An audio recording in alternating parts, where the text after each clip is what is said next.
Direct جنگ میں ملوث نہیں ہیں، یا ہمارے والدین ہیں، یا ہمارے بچے ہیں، یا ہمارے عزیز و اقربا ہے. تو اگر حکومت نے کچھ لوگوں کو رہا بھی کیا، اگرچہ ان کے بارے میں طالبان کا کہنا ہے کہ یہ ہمارے لسٹ میں شامل نہیں ہے، لیکن اگر ان لوگوں کو بھی وہ اس کمیٹی کے ہاتھ رہا کرواتے اور ان کے حوالے کرتے جو خود حکومت کا اپنا بنایا ہوا ہے، یا جو دوسری کمیٹی ہے، مولانا سمیع الحق صاحب، پروفیسر ابراہیم صاحب اور یوسف شاہ کی کمیٹی، اور اس طرح یہ ان کے حوالے کرتے کہ جناب یہ قیدی آپ لے جائے، ہم رہا کرتے ہیں، آپ لے جائے، اور ان کے بدلے آپ ان سے مطالبہ کرتے تو ان کا امیج ذرا بہتر ہوتا. لیکن میرے خیال میں اب بھی وقت ہاتھ سے نہیں نکلا ہے، اب بھی ہم بہت کچھ کر سکتے ہیں اور کرنا چاہیے. ایک جو اعتماد بحال کرنے کی مولانا سمیع الحق نے بھی بات کی کہ وہ کوشش کریں گے، لیکن اعتماد کیا ہماری جانب سے بھی ہمیں پورا اعتماد کرنے کے لیے کچھ باتیں حال ہی میں ایسی ہوئی ہیں. میں آپ کو مثال دیتی ہوں کہ جتنے بھی بم بلاسٹ ماضی میں ہوئے ہیں وہ ظاہر ہے بے گناہ لوگوں پہ ہوئے ہیں، مساجد میں ہوئے ہیں، بازاروں میں ہوئے ہیں، یا چرچز پہ ہوئے ہیں، ہماری جو مائنورٹیز ہیں ان کو نشانہ بنایا گیا ہے. تب کوئی ایسے بیان نہیں آیا تھا. اب لوگوں کا کہنا یہ ہے، اور یہ وہ ہیں جو کہ اینٹی ڈائیلاگ ہیں، پرو آپریشن ہیں، کہ سختی سے اب آپریشن کرنا چاہیے، کیونکہ جب ٹی ٹی پی کو جو سوٹ کرتا ہے وہ اس قسم کا بیان دے دیتے ہیں. حال ہی میں جب سبزی منڈی پہ اٹیک ہوا تو ایک بیان آیا، اور میں اس کو مثبت بیان کہہ رہی ہوں، لیکن پہلے کبھی بیان یہ نہیں آیا کہ بے گناہوں کو مارنا حرام ہے. دیکھیے، اگر انہوں نے کہا ہے کہ بے گناہوں کو مارنا حرام ہے تو اچھی بات ہے، اور آپ خود بھی اس کو اپریشیٹ کرتے ہیں، لیکن میرے خیال میں اس چانس سے ہمیں فائدہ اٹھانا چاہیے. اگر لوہا گرم ہے تو گرم لوہے سے جو بھی آپ بنانا چاہے تو یہ ایک میکینک کا کام ہے. تو اب اگر ماحول بن گیا ہے تو اس ماحول سے فائدہ اٹھانا کیا مرکزی حکومت کی ذمہ داری نہیں ہے؟ میرا اپنا یہ احساس ہے کہ مرکزی حکومت کبھی 2 قدم آگے بڑھتی ہے تو پھر 4 قدم پیچھے ہٹتی ہے. اور اس کی وجہ کیا ہے؟ اس کے آپ خود اس کا وجہ شاید یہ ہو کہ مرکزی حکومت اور اسٹیبلشمنٹ ایک مشورے میں شامل نہ ہو. تبھی تو ہم شروعی دن سے یہی مشورہ دے رہے ہیں کہ اس میں اسٹیبلشمنٹ کو بھی آن بورڈ لیا جائے، مشورے میں شریک کیا جائے، معاملات میں شریک کیا جائے. یہ ایک پیچیدہ عمل بنتا ہے. ایک بار کمیٹی والے جاتے ہیں، پھر وہاں سے کوئی خبر لے کر، کوئی بیان لے کر، کوئی مطالبہ لے کر پھر حکومت کو دیتی ہے، پھر حکومت اسی چیز کو اٹھا کر اسٹیبلشمنٹ کے ساتھ ڈسکس کرتی ہے، اور اس طرح یہ مختلف چینل سے گزرتے ہیں تو بات کیا سے کیا بن جاتی ہے. اور خود کمیٹی کے ممبران نے بھی یہ کہا ہے کہ ہمارا کام صرف لفافہ پہنچانا اور واپس لانے، خط، ہاں جی، یہ نہیں ہونا چاہیے، بلکہ ہمارے اختیارات کا تعین ہونا چاہیے. تو میرا یہ خیال ہے کہ اگر ان کو مینڈیٹ دیا جائے، اختیار دیا جائے، اور سیاسی حکومت اور فوج دونوں کی طرف سے دیا جائے تو بہت سارے مسائل ہیں جو ایک ہی نشست میں بھی حل ہو سکتے ہیں. سعودی عرب کے بارے میں آپ نے کہا کہ ہمارے برادران ہیں، ہمارا ایک تاریخی رشتہ ہے، ہم مذہب سے بندھے ہوئے ہیں، ظاہر ہے، لیکن آپ نے ایک التجا اور ایک مؤدبانہ گزارش کی کہ شاید انہیں نظر ثانی کرنی چاہیے اپنی پالیسیز پہ بھی، اور آپ نے اشارہ بلکہ کافی ڈائریکٹلی کہا ایجپٹ کے اوپر بھی، حماس کے اوپر بھی، اور ہمارے بھی داخلی معاملات کے بارے میں.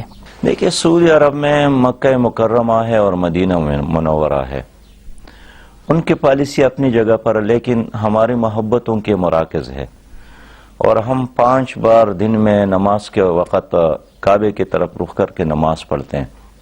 تو سعودی عرب کے ساتھ ایک تعلق ہے ہر مسلمان کا. سال میں جس کا بس چلے عمرے کے لیے جاتا ہے، حج کے لیے جاتا ہے. پھر ہمارا ایک اور بھی تعلق ہے کہ ہمارے لاکھوں پاکستانی اس وقت سعودی عرب میں کام کر رہے ہیں. میں نے اس دن اپنی تقریر میں ذکر یہ کیا تھا کہ سعودی عرب سے ہماری یہ توقع ہے کہ اگر شام کا مسئلہ ہو تو اس میں بھی وہ ایک ایسا رول ادا کرے کہ وہ مسئلہ حل ہو جائے. اگر مصر کے اندر مسئلہ ہو، فرض کرے حکومت کا اور اپوزیشن کا مسئلہ ہو، تو اس میں بھی سعودی عرب کو ایک ثالث کا کردار ادا کرنا چاہیے.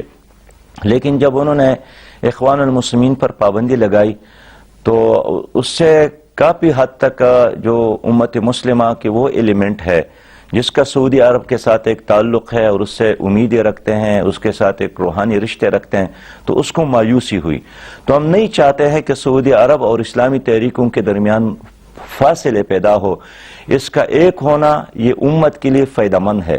اسی تناظر میں نے اس دن سعودی عرب سے مطالبہ کیا کہ وہ اپنے پالیسیوں پر نظر ثانی کر لے اور دنیا میں جہاں بھی مسلم اقلیت ہے یا کسی مسلمان ملک میں کوئی مسئلہ ہے تو اس میں ایک مسلمان سربراہ کی حیثیت سے اپنا کردار ادا کرے. ہم یہاں پہ ایک آپ کی اجازت سے وقفہ لیں گے. وقفے کے بعد ہم سیکٹیرین وائلنس جو پاکستان میں ہو رہا ہے اس کے لیے ہمیں کیا مذاکرات وہاں بھی کرنے چاہیے, وہاں بھی کوئی مسائل حل کرنے چاہیے, اس کے بارے میں بات کریں گے. اور ایک جو بہت جماعت اسلامی کے لیے شاید ایک چینج ان پالیسی ہو, کچھ لوگ شاید یو ٹرن بھی کہیں, لیکن انڈیا کی طرف, بھارت کی طرف دوستی کا ہاتھ بڑھانے کی بھی بات کی امیر جماعت اسلامی نے. اس کے بارے میں تفصیل سے گفتگو کریں گے. Coming back in few minutes. Welcome back. آپ دیکھ رہے ہیں آج ود ریحام خان اور ہم بات کر رہے ہیں امیر جماعت اسلامی سراج الحق صاحب سے. سراج الحق صاحب, چلتے ہیں آپ کے خطاب کی طرف. بہت سے انکشافات آپ کے خطاب میں آئے اور بہت سی باتیں ایسے جو کہ گزشتہ سالوں میں شاید جماعت اسلامی کے ساتھ جوڑی نہیں جاتی. بھارت کو آپ نے مینشن کیا, آپ نے کہا کہ جہاں ہم دوستی کا ہاتھ باقی ممالک کی طرف بڑھا رہے ہیں وہاں بھارت کے ساتھ بھی دوستانہ تعلقات آپ ان کو ترجیح دیں گے. مسئلہ کشمیر جب تک رہے گا ایسا ممکن ہے کہ دوستانہ تعلقات بن سکیں؟ نہیں, یعنی تعلقات نہ ہونے میں تو بنیادی سبب ہی کشمیر ہے. اور میں نے اس تقریر میں یہی کہا تھا کہ وہ ایک ریئلٹی کے طور پر, حقیقت کے طور پر کشمیر کو تسلیم کر لے کہ یہ ایک مسئلہ ہے اور اس مسئلے کے حل کے لیے سنجیدہ کوشش کرے. اور میرے خیال میں وقت گزارنا یہ مسئلے کا حل نہیں ہے. کشمیر عوام راضی نہیں ہے اس موجودہ سچویشن پہ. ہزارہا نوجوان وہ قیدوں میں ہیں اور وہاں بھی بستیاں برباد اور قبرستان آباد ہو گئے ہیں. مقبوضہ کشمیر میں کوئی ایک گھر بھی ایسا نہیں ہے جس نے کوئی نہ کوئی شہید نہیں دیا ہو. اور ساری قوم نے جب بھی ان سے اپیل ہوا ہے کہ آپ الیکشن میں حصہ نہ لے تو 95% لوگوں نے الیکشن میں حصہ نہیں لیا ہے. جب جلسے ہوتے ہیں ساری قوم اس میں شریک ہوتی ہے. جب کوئی شہید ہوتا ہے لاکھوں لوگ جنازوں پہ کھڑے ہو جاتے ہیں. اس کا مطلب یہ ہے کہ جب تک وہ وعدے پورے نہ ہو جو ان کے ساتھ کیے گئے ہیں اور ان کو ایک موقع, ایک چانس نہ دیا جائے کہ وہ کس کے ساتھ کس طرح رہنا چاہتے ہیں. میں نے اس لیے اپنی تقریر میں کہا ہے کہ ہم ہندوستان سے بھی ایک پڑوسی ہونے کے ناطے اس طرح تعلق قائم کرنا چاہتے ہیں جو حالات کا تقاضا ہے. لیکن اس کے لیے شرط یہی ہے کہ پہلے مرحلے میں وہ کشمیر کے اس مسئلے کو حل کر لیں. دیکھیے, ہندوستان اور پاکستان دونوں کے جو بجٹ آتے ہیں اس میں سب سے زیادہ حصہ دفاع پر خرچ ہوتا ہے. تو پاکستان کو کس سے خطرہ ہے اور ہندوستان کو کس سے خطرہ ہے؟ ظاہر ہے آپس کے ٹینشن کی وجہ سے سب سے زیادہ خرچ ہم بجٹ میں دفاع پہ خرچ کرتے ہیں. تو اگر یہ مسئلہ حل ہو گیا تو یہ بجٹ پھر ہم تعلیم پر خرچ کریں گے, یہ بجٹ ہم پھر صحت پر خرچ کریں گے, یہ بجٹ ہم اور ترقی پر خرچ کریں گے. اس لیے میں سمجھتا ہوں کہ اب وقت آیا ہے کہ ہندوستان اس مسئلے کو حل کر لے. بہت سے لوگ آپ کی بات سن رہے ہوں گے اور اپریشیٹ کر رہے ہوں گے, لیکن بہت سے لوگ, پاکستانی عوام, کشمیری عوام, یہ بھی ایکسیپٹ کر بیٹھے ہیں مجبوراً کہ یہاں پہ کچھ پیسمزم دکھائی دیتا ہے. آگے بڑھنے کا جو ریالٹی, جو ریئلسٹک اپرچونٹی ہے وہ نہیں دکھائی دیتی.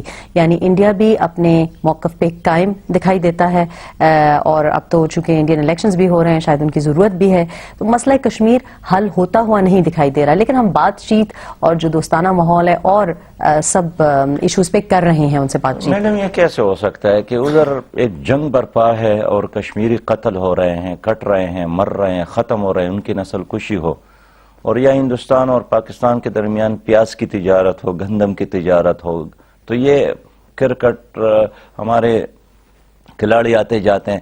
تو کشمیر کے لوگ خود ہی یہ سوچتے ہیں کہ یہاں ان کے قبروں پر پاکستان کے جھنڈے ہوتے ہیں.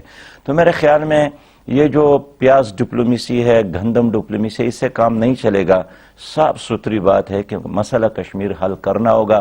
اور جب آپ یہ کہتے ہیں نا کہ خاموشی ہے, تو جیل کے اندر بھی خاموشی ہے, لیکن قید کے اندر لوگ قید پہ خوش ہوتے ہیں, رہائی کے لیے کوشش کرتے ہیں. کبھی وہ قانونی طریقے سے اگر وقت ملتے تو دیوار کو بھی توڑتا ہے. تو اس لیے میرے خیال میں ان دیوار برلنس کو توڑنا ہوگا اور کشمیر کے لوگوں کو آزادی دلانی ہوگی. لیکن جس پیاز ڈپلومیسی کی آپ بات کر رہے ہیں اس کے حامی وہی 5% اشرفیاں ہیں جن کو آپ نے اپنی سپیچ میں مخاطب کیا.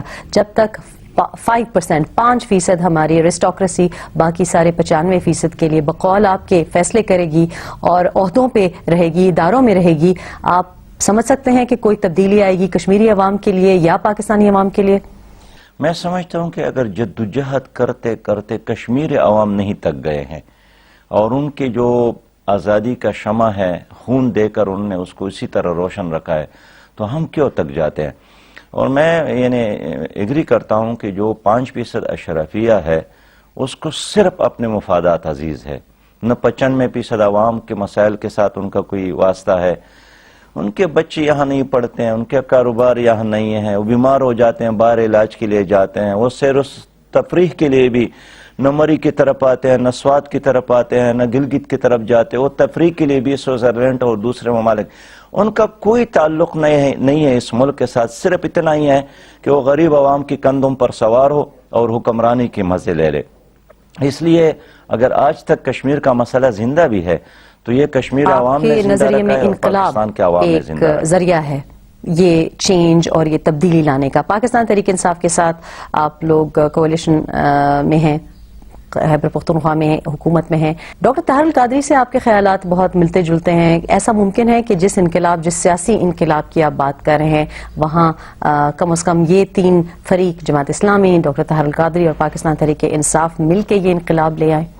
جہاں تک تحریک انصاف کے ساتھ ہماری وہاں اتحاد ہے، ہم حکومت میں شامل ہے اس وقت خیبر پختونخوا میں، میں ادھر فائنانس منسٹر ہوں، سینئر منسٹر ہوں، تو ہمارا ایک ڈاکومنٹ پہ ہم نے دستخط کیا ہے اور وہ ڈاکومنٹ کے وہ حقائق یہی ہے کہ ہم نے آپس میں ایگریمنٹ کیا تھا کہ ہم خیبر پختونخوا کو کرپشن سے پاک کریں گے اور ہم خیبر پختونخوا میں ایک ایسی حکومت عوام کو دیں گے جو ایک فلاحی حکومت ہوگی، اور ہم نے طے کیا تھا کہ ہم تعلیم کو اور صحت کو عام کریں گے، اور ہم نے طے کیا تھا کہ ہم یہاں قانون اور میرٹ کے بالادستی قائم کریں گے۔ اور الحمدللہ یہ جو 8-9 سال ہم نے ایکسرسائز کی ہے تو میں یہ نہیں کہہ سکتا ہوں کہ ہم نے 100% یہ مقاصد حاصل کیے ہیں، یہ گزشتہ 8-9 ماہ کی آپ بات کریں، لیکن مقاصد کی طرف ہم نے ایک کافی فاصلہ ضرور طے کیا ہے جس کو خیبر پختونخوا کی عوام پسند کرتے ہیں۔ لیکن ڈاکٹر طاہر القادری کے ساتھ آپ نہیں سمجھتے کہ اگر وہ سڑکوں پہ آئیں اور پیسفل انقلاب، ایک ڈیموکریٹک انقلاب کی آپ جیسے بات کریں، اس طرح آپ ان کے ہاتھ مضبوط نہیں کریں گے؟ ان کو نہیں سنا ہے، کبھی کبھار ٹی وی پہ کوئی آدھا فقرہ 2-3 منٹ بعد سنی ہے، میں نے نہ ان کو تفصیل سے سنا ہے، نہ ان سے کبھی ملا ہوں، نہ ان کے خیالات سے پوری طرح آگاہی ہے۔ میں تو ان لوگوں کے بارے میں بات کر سکتا ہوں جو پاکستان کے اندر ہیں۔ ابھی تو کینیڈا میں ہے، وہاں کا اپنا ایک ماحول ہے، اپنا ایک موسم ہے، اپنا ایک سچویشن ہے، وہ یہاں آئیں گے، رہیں گے ساتھ ہمارے تو ہم ایک دوسرے کو سمجھ سکیں گے۔ ابھی تو وہ پرش اور عرش والی بات ہے۔ اچھا، جماعت اسلامی کی ایک جو آپ سے توقع کی جاتی ہے، آپ نے ایک طرف تو اشارہ کیا اپنے خطاب میں کہ خواتین اس انقلاب میں ایک اہم کردار ادا کر سکتے ہیں اس کو کامیاب کرنے کے لیے، کہ یہ اس کی طرف وضاحت کریں کہ کیا آپ کی نظر میں کس طرح سے پاکستانی خواتین کیسے جماعت اسلامی کے تھرو یا پاکستان میں اپنا کردار ادا کر سکتی ہیں کہ ہم اس انقلاب کی طرف جائیں؟ ایک مائنڈ سیٹ کی چینج کی آپ نے بات کی۔ میں اعتراف کرتا ہوں کہ ہمارے معاشرے میں خواتین بہت مظلوم ہیں، اس کے ساتھ ظلم ہو رہا ہے، ان کو ان کا حقوق نہیں دیا جا رہا ہے، ان کو میں سمجھتا ہوں کہ پتہ نہیں کیا سمجھا جا رہا ہے۔ اسمبلیوں میں چند خواتین کو بٹھا کر لوگ یہ سمجھتے ہیں کہ ہم نے بہت بڑا حق دیا ہے۔ خواتین کو وہی حق دینا ہوگا جو شریعت نے دی ہے، جو خالق نے دی ہے، جو مالک نے دی ہے، جو ان کو اللہ نے دی ہے۔ کیا خواتین ہی ایسے ایک چیز ہے جس کو آپ چاہے تو کہیں استعمال کرے اور پھر ٹشو پیپر کی طرف اس کو پھینکے؟ یورپ میں بھی خواتین کے ساتھ ظلم ہو رہا ہے، یہاں بھی ظلم ہو رہا ہے۔ میں سمجھتا ہوں کہ انشاءاللہ تعالی اس ملک میں اگر اسلامی نظام آئے گا تو ہم وہ تمام تر حقوق دیں گے جو اسلام نے ان کو دی ہے، اور ہم تمام تر حقوق دیں گے جو اسلام نے ان کو دی ہے، اور ہم دنیا کے سامنے ثابت کر کے دکھائیں گے کہ ہمارے معاشرے میں اور ہماری سوسائٹی میں خواتین کو وہ حقوق، وہ عزت ملی ہے جو دنیا کی کسی سوسائٹی اور کسی معاشرے میں۔ تو اس لیے میں جب بات کرتا ہوں تو یہ میرا دل کی گہرائیوں سے بات کرتا ہوں، اور آج اگر میں یہاں ہوں تو میں سمجھتا ہوں کہ ایک خاتون کی دعا ہے جو میری ماں ہے، اور آج اگر میں گھر سے باہر پھر رہا ہوں اور دورے کر رہا ہوں تو ایک خاتون کی سپورٹ ہے جو میری بیوی ہیں، اور آج جہاں بھی میں ہوں تو میری بہنوں کی دعائیں ہیں جو میرے ساتھ ہیں. لیکن میں سمجھتا ہوں کہ صرف ایک ماں نہیں، پاکستان کے وہ سارے مائیں میری مائیں ہیں، جو مائیں ہیں وہ سارے بہنیں میری بہنیں ہیں، وہ سارے بیٹیاں میری بیٹیاں ہیں، اور میں ان کے لیے ایک ایسا ماحول اور ایک ایسا معاشرہ، ایک ایسا ملک بنانا چاہتا ہوں جس میں غربت نہ ہو، وہ غریب نہ رہے، جس میں وہ علاج سے محروم نہ رہے، جس میں ان کے بچے کوئی نہ اٹھائے، جس میں ان کی بیٹیوں کی کوئی اجتماعی عصمت دری نہ کرے. میں سمجھتا ہوں کہ اب تو وہ سب کچھ ہو رہا ہے جس کے خاتمے کے لیے نبی مہربان صلی اللہ علیہ وسلم اس دنیا میں تشریف لائے تھے.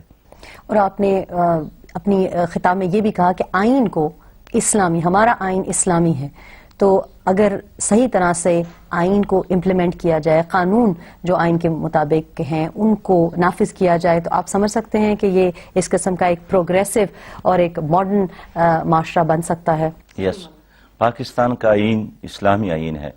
اس میں تسلیم کیا گیا ہے کہ پاکستان کا مذہب سرکاری ہوگا، دین کو ایک سرکاری مذہب کے طور پر تسلیم کیا گیا ہے. اس آئین میں اللہ رب ذوالجلال کے حاکمیت اللہ کو تسلیم کیا گیا ہے. تو یہ تو ایک کامن سینس کی بات ہے کہ جس کو آپ نے بادشاہ تسلیم کیا اس کا نظام بھی آپ تسلیم کریں. اس کا مطلب یہ ہوا کہ جو ہمارے آئین سے منکر ہے تو وہ تو کیونکہ آئین ہمارا شریعہ اور قرآن و سنہ پہ اس کی بنیاد رکھی گئی ہے، تو جو ہمارے آئین کو نہیں مانتے تو وہ کیا شریعہ سے انکار کر رہے ہیں؟ دیکھیے، لوگ آئین پر عمل نہیں کرتے ہیں. ہمارا آئین کیا رشوت اور کرپشن کی اجازت دیتا ہے؟ نہیں دیتا ہے، لیکن لوگ کرتے ہیں. ہمارے ملک کا سب سے بڑا مسئلہ یہ، آپ بھی 870 روپے ماہانہ آپ کو احساس ہو یا نہیں ہوگا کرپشن کے لیے پے کرتے ہیں، اور آپ ٹیکس دیتے ہیں، اس سے لوگ وہ کرتے ہیں جو نہیں کرنا چاہیے، یعنی لوٹتے ہیں، وہ پیسے نچوڑ کر باہر کے ملکوں میں یہ رکھتے ہیں. تو میں سمجھتا ہوں کہ اگر اس آئین پر بھی عمل کیا گیا، قانون کی حکمرانی قائم کی گئی، میرٹ کے بالادستی قائم کی گئی، تو ہمارا معاشرہ ایک بہت بہتر معاشرہ بن سکتا ہے اور یہ ملک ترقی کر سکتا ہے. اور اس آئین میں آپ کو لگتا ہے کہ کوئی ماڈیفیکیشن یا امینڈمنٹ کی جو جب لوگ بات کرتے ہیں آئین ہمارا کمپیٹیبل ہے شریعہ سے؟ میں سمجھتا ہوں، دیکھیے، اجتہاد کا راستہ تو کھلا ہے، خوب سے خوب تر کی تلاش کرنے کا حکم تو اللہ نے دیا ہے. یہ آپ کے علم میں اور آپ کو یاد ہے کہ یہ جو دعا ہے کہ ربنا آتنا فی الدنیا حسنۃ وفی الآخرۃ حسنۃ، اللہ مجھے دنیا حسنہ دے دے. میڈم، دنیا حسنہ کیا ہے؟ دنیا حسنہ یہی ہے جس کے مانگنے کا حکم اللہ نے دیا ہے کہ ایک ایسی دنیا مجھ سے مانگو جس میں ایک انسان کا غلام نہ ہو، جس میں ایک انسان دوسرے کا محتاج نہ ہو، جس میں جہالت نہ ہو، جس میں غربت نہ ہو، جس میں مہنگائی نہ ہو، جس میں بے روزگاری نہ ہو، جس میں کرپشن نہ ہو، جس میں لوڈ شیڈنگ بھی نہ ہو. تو ایک ایسی دنیا کی تعمیر کے لیے اور ایک ایسی دنیا کو پانے کے لیے ہم سب نے مل کر جدوجہد کرنے کا حکم تو اللہ نے دیا ہے. اور یہ آئین ہے اس لیے کہ آپ اس میں مزید بھی ترامیم لائیں، اس کو خوب سے خوب تر بنائیں، لیکن اس کا جو بنیادی ڈھانچہ ہے وہی ہوگا جو شریعت کی روشنی میں ہو. فائنلی آپ سے افغانستان الیکشنز کے جو نتائج ہیں ان کا ہم انتظار کر رہے ہیں، سب لوگ منتظر ہیں. افغانستان کے لیے آپ کیا سمجھتے ہیں کہ کیا سب سے بہترین حل کیا ہو، وہ حل جو کہ پاکستان کے بھی مستقبل کے لیے صحیح اور پرامن ہو، اور ہمارا کیا رول ہونا چاہیے یا کیا کردار ہونا چاہیے؟ افغانستان ہماری ضرورت ہے اور ہم افغانستان کی ضرورت ہے. افغانستان اور پاکستان کا مستقبل ایک ہے. میرا مشورہ یہ ہے کہ ہمیں دوسروں کے معاملات میں اس طرح مداخلت نہیں کرنا چاہیے، ہمیں اس کو ڈکٹیٹ نہیں کرنا چاہیے. افغان عوام جو بھی فیصلہ کرے اس کو تسلیم کرنا چاہیے. اور افغانوں کے حوالے سے میرا تاثر یہ ہے کہ انشاءاللہ تعالی وہ بہتری کی طرف وہ قوم جا رہی ہے، اور ایک دن آئے گا کہ افغانستان کے اندر جتنی بھی فورسز ہے وہ انشاءاللہ تعالی وہ مل کر کسی ایک نظام پر متفق ہوں گے. ہمیں صرف افغانوں کا خیر بھلائی کی طرف کام کرنا چاہیے.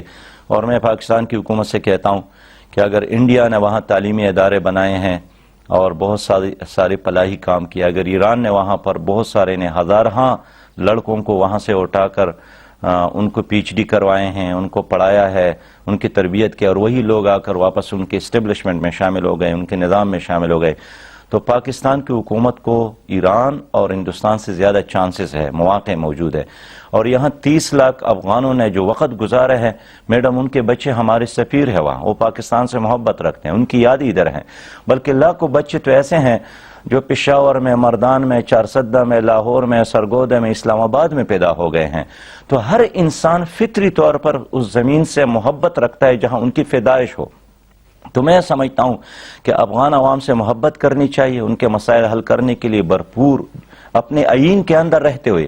ایسا نہ ہو کہ آپ گھر کا حصہ بن کر اس میں جتنا وہ ان سے آپ سے مطالبہ کرے تو اس کا ساتھ دینا چاہیے. جب الیکشن ہوں گے اور نئی حکومت بنے گی اور ان کے خیالات سامنے آ جائیں گے، ان کی ترجیحات سامنے آ جائیں گے، اس وقت زیادہ بات تو ہو سکتی ہے. لیکن اب بھی میرے اندازے کے مطابق جتنے کینڈیڈیٹ ہے، وہ عبداللہ صاحب ہو، وہ اشرف غنی صاحب ہو، ان کا یہی خیال ہے کہ ہم اگر منتخب ہو بھی گئے تو ہم پاکستان سے اچھے تعلقات رکھیں گے. لیکن حل یہی ہے کہ جو اس وقت طالبان بھی ہے ان کے ساتھ بھی ان کا ایک افہام تفہیم ہونا چاہیے. اور جس طرح میں چاہتا ہوں کہ پاکستان کے اندر تمام لوگ کنسنسس کے ساتھ پاکستان کی ترقی کے لیے کام کرے، تو میں یہ چاہتا ہوں کہ افغان بھی کنسنسس پیدا کر کے افغانستان کی ترقی کے لیے کام کرے تاکہ ہم دونوں تماشا مزید نہ رہے. افغانستان سے بھی، انڈیا سے بھی تعلقات اچھے کرنے چاہیے. ٹی ٹی پی سے بھی مذاکرات ہو رہے ہیں، ڈائیلاگ ہو رہی ہے. ایک بات جس پہ آپ نے کچھ ہی دن پہلے نوٹس لیا ہے وہ پی پی او، پاکستان تحفظ آرڈیننس کے اوپر آپ نے نوٹس لیا ہے، اور اس کے اوپر بہت سے سیاسی جماعتوں کو اعتراضات ہیں، خصوصاً ایم کیو ایم کو اعتراضات ہیں. ایم کیو ایم اور جماعت اسلامی کراچی میں ایک بہت عرصے سے ایک کی رول پلے کر رہے ہیں. جماعت اسلامی کا بہت اثر رسوخ ہے. کیا وجہ ہے کہ آج تک اگر آپ لوگ نظریات میں کوئی اختلاف نہیں ہیں اور دونوں جماعتیں متوسط طبقے کو ریپرزینٹ کرتی ہیں، نمائندگی کرتی ہیں، تو کیا وجہ ہے کہ ایک جگہ یکجہتی کا ثبوت کیوں نہیں دیا؟ کیا وجہ ہے کہ نہ کبھی ایم کیو ایم کو آپ نے دعوت دی، نہ انہوں نے دعوت دی کہ آپ ایک جگہ ایک یکجا ہو کے اجلاس کریں یا ایک دوسرے کو دعوت دیں؟ ایم کیو ایم کے بننے کے بعد ہمارے بہت سارے لوگ قتل ہوئے ہیں، ہمارے کارکنان پر بے انتہا تشدد ہوا، ہمارے طلبہ قتل کیے گئے ہیں، شہید کیے گئے ہیں. لیکن خیر، ابھی میں کہتا ہوں کہ اگر ایم کیو ایم تشدد چھوڑے اور اسلحہ رکھے اور ان لوگوں کو قانون اور عدالتوں کے حوالے کر لے جنہوں نے غیر قانونی کام کیے ہیں، تو ان سے بات چیت ہو سکتی ہے، سیاسی ڈائیلاگ ہو سکتی ہے. ایسی بات نہیں ہے کہ اگر ہم افغانستان میں طالبان کے ساتھ اپنے پہاڑوں میں اور بارڈر پہ طالبان کے ساتھ بات چیت کرنے اور مذاکرات کرنے کے حق میں تو ان سے بھی بات ہو سکتی ہے. لیکن ان کے لیے ہم نے یہ شرائط نہیں رکھی کہ ڈسارمامنٹ کریں، ان سے ہم نے یہ شرط پہ پریشر نہیں ڈالا کہ سیز فائر پہ واپس آ جائیں یا سیز فائر پہ ہم اڑے رہتے. تو ایم کیو ایم کے لیے جو کہ پاکستانی ایک پارٹی ہے، کراچی میں ایک سیاسی قوت ہے، ان کے لیے ہم اتنی شرائط کیوں رکھ رہے ہیں؟ میرا مشورہ یہ ہے کہ اگر وہ سیاسی جماعت ہے، دیکھیے طالبان جو ہے ایک سیاسی جماعت نہیں ہے، وہ ایک مسلح تنظیم ہے. لیکن ان کے ان کا تو دعویٰ ہے کہ ہم سیاسی ہے، تو ہم ان سے یہی مشورہ دے رہا ہوں کہ وہ سیاست کرے، تشدد کا راستہ چھوڑے. اگر انہوں نے تشدد کا راستہ چھوڑ لیا، اب جس طرح الیکشن کا زمانہ آتا ہے تو وہ بیلٹ باکس پہ بیٹھ جاتے ہیں اور ووٹروں کو ہراساں کرتے ہیں اور لوگوں کو نہیں چھوڑتے کہ وہ آزادی کے ساتھ جا کر اپنے ووٹ کا استعمال کریں. تو اگر وہ اپنی رویوں کو سیاسی بنا لے تو ایز اے سیاسی پارٹی پر ان سے بات چیت ہو سکتی ہے. ہم نے کب کہا ہے کہ ہمارے ان کے درمیان برلن ہے؟ برلن گر بھی سکتا ہے لیکن وہ اپنے رویوں میں چینج لائے. بہت بہت شکریہ. ہم بات کر رہے تھے امیر جماعت اسلامی سراج الحق صاحب سے، اور ہم امید کرتے ہیں کہ جو ایک مثبت رخ جماعت اسلامی نے لیا ہے، باقی سیاسی جماعتوں کا بھی لگ یہ رہا ہے کہ کم از کم کافی باتوں میں کنسنسس ہے، اور یہ پاکستان کے لیے ایک خوشائن بات ہی ہو سکتی ہے. آپ جہاں رہیں شاد باد رہیے. اللہ حافظ.